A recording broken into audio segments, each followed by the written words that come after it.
వైఎస్ఆర్ కాంగ్రెస్ పార్టీకి సంబంధించినటువంటి ఆంధ్రప్రదేశ్ రాష్ట్రంలోని ఏ మహిళ అయినా సరే, లేకపోతే ఆ మహిళలకు బాసటగా వేరే పరాయి మహిళలను సరే బాసటగా నిలబడి నీ ఇంటికి వచ్చి నీ నాలుక కోసి ఉప్పు కారం పెట్టి ఊరగాయ వండితే కానీ ఈ రాయలసీమ ఆడబిడ్డల యొక్క పౌరుషం శాంతించదు.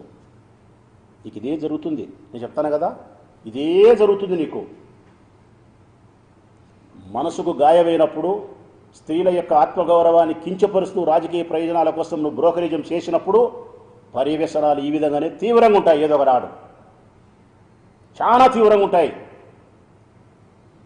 అసలు బంధాల యొక్క పవిత్రతకు ఈయన భంగం కలిగించడం లేదా ప్రజలారా, అక్క చెల్లెమ్మలారా?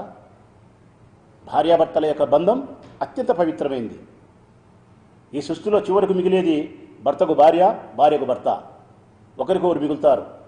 కష్టంలో, సుఖములో, దరిద్రములో, బాధలో, అవమానంలో, అన్నిటిలోనూ భర్తకి మిగిలేది భార్యే, భార్యకు మిగిలేది భర్తే. ఇంతటి పవిత్రమైన బంధం భార్యాభర్తల బంధం.